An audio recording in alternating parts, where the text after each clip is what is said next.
Joseph Patrick Lombardo, born Giuseppe Lombardi, January 1, 1929, October 19, 2019, also known as Joey the Clown, was an American mobster and a high-ranking member of the Chicago outfit crime organization.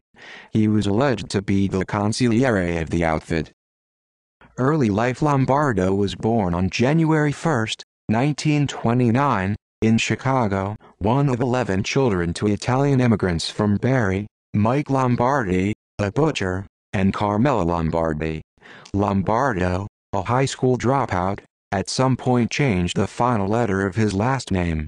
He joined the outfit in the 1950s. Early career. Lombardo began his outfit career as a jewel thief and as a juice loan collector. In 1963, Lombardo was arrested and charged with kidnapping and loan sharking, but was acquitted after a factory worker who had owed $2,000 and who was behind on his payments could not positively identify Lombardo. The acquittal was Lombardo's 11th and 11 arrests.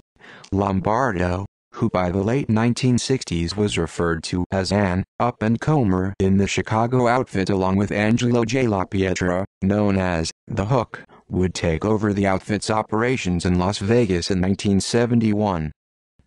Bribery and skimming convictions. On December 15, 1982, Lombardo was convicted, along with Teamsters Union President Roy Williams and insurance executive Alan Dorfman, with bribery of Nevada Senator Howard Cannon in order to get a trucking deregulation bill blocked. Lombardo was sentenced to 15 years in prison for his role in the bribe conspiracy. In 1986, Lombardo was convicted of skimming over $2 million in proceeds in several strip casinos, including the Stardust Resort and Casino, and was sentenced to another 10 years in prison. Lombardo was released on November 13, 1992, after serving only 10 years in prison. Following his release, Lombardo took the unusual step of taking out a small classified ad in the Chicago Tribune that read, "I never took a secret oath, with guns and daggers, pricked my finger, drew blood or burned paper to join a criminal organization. If anyone hears my name used in connection with any criminal activity, please notify the FBI, local police, and my parole officer, Ron Kumke." Indictment, Fugitive, and Family Secrets trial. In 2003, Chicago newspapers began reporting that federal investigators were looking into solving old mob murders. In 2003, the FBI swabbed Lombardo for DNA. Federal authorities also notified Lombardo during the probe that his life might be in danger. On April 25, 2005, Lombardo, along with 13 other defendants, was indicted as part of the federal government's Operation Family Secrets investigation, which lifted the veil on 18 killings since the 1970s that federal investigators had attributed to the outfit. Lombardo was indicted for his role in at least one murder, as well as for running a racket based on illegal gambling, loan sharking and murder. As federal agents rounded up the 14 defendants on April 25, 2005, they realized that Lombardo had disappeared, who became a fugitive after they issued a federal arrest warrant. While Lombardo's whereabouts were unknown, he wrote letters to his lawyer, Rick Halprin, but directed toward the judge in the trial, in which he claimed to be innocent, requested a $50,000 recognizance bond, offered to take a lie detector test, and asked to be tried separately from the other defendants in the Family Secrets case, all requests that U.S. District Judge James Zagel denied. The first letter from Lombardo surfaced on May 4, 2005, was 4 pages long and riddled with spelling and grammatical errors. "I am no part of an enterprise or racketeering, have no part in the poker machines, extortionate loans, gambling and whatever else the indictment says," the letter read. About the 18 murders in the indictment, "I want you to know that I was not privy before the murders, during the murders, and after the murders, and to this present writing to you." Lombardo also told Zagel in the letter, "I want you to know that I am not a violent man in any way, shape or form. I do not own or have any weapons of any kind. If the FBI should find me, I will come peacefully and no resistance sick at all.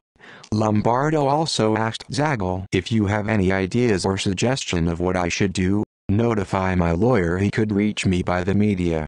In August and September 2005, Lombardo sent more letters to his attorney, indicating that he had been following local news coverage of a state hearing involving allegations that the mayor of Rosemount, Illinois, Donald Stevens, had met with several members of the Chicago outfit. In response, Halpern quipped of his still-at-large client's newspaper reading habit. I doubt that he has a home subscription. The FBI then offered a $20,000 reward for information leading to Lombardo's capture. On January 13, 2006, after over 8 months at large, a bearded, unkempt Lombardo was captured by FBI agents outside the Elmwood Park, Illinois home of his longtime friend Dominic Calarco. Federal agents had been tipped off to Lombardo's whereabouts after Lombardo had visited dead outfit mobster Tony Spillotro's dentist brother, Patrick Spillotro, for an abscessed tooth. He was carrying $3,000 at the time of the arrest. At his arraignment, Lombardo pleaded not guilty. He also revealed that he had atherosclerosis and had not seen a doctor while he was at large because I was, what do they call it? I was unavailable, prompting laughter in the courtroom. During the trial, which was prosecuted by Assistant U.S. Attorneys Mitchell Mars, T. Marcus Funk, and John Scully, Lombardo took the stand in his own defense, denying any involvement in the Daniel Seifert murder and claiming to have been at a police station at the time of the slaying, reporting the disappearance of his wallet. Federal prosecutors, however, noted Lombardo's fingerprint on the title application for a car used in the murder of Seifert. In addition, prosecutors pointed out that employees of an electronics store identified Lombardo as the purchaser of a police scanner used in Seifert's murder.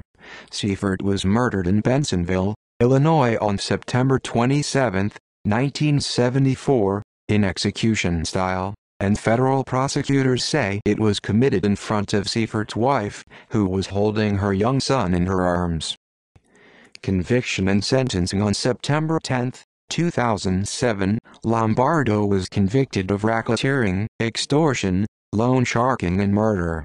On September 27, 2007, the same jury found Lombardo guilty of the 1974 Seifert murder. On February 2, 2009, Zagel sentenced Lombardo, seated in a wheelchair, to life in prison for the convictions. Lombardo had continually professed his innocence, telling the court, "Now I suppose the court is going to send me to a life in prison for something I did not do." He also said he was sorry for the suffering of the Seifert family but added, "I did not kill Danny Seifert." Zagel had told Lombardo, "Mr. Lombardo, you are not like the toxic creature I've seen forming in one of your co-defendants," referring to Frank Calabrese, Sr., whom Zagel had sentenced to life in prison the previous week. But after Lombardo had insisted his innocence, Zagel also said, "The worst things you have done are terrible and I see no regret in you." Prison and death. In September 2006, while in federal lockup at the Metropolitan Correctional Center in Chicago, Lombardo had a heart attack and was brought to Northwestern Memorial Hospital, where he was diagnosed as having had a minor heart attack. He was put into an operating room where he underwent surgery to have a stent installed. His fourth stent procedure. It was also reported he suffered from throat cancer and that his gallbladder had been removed.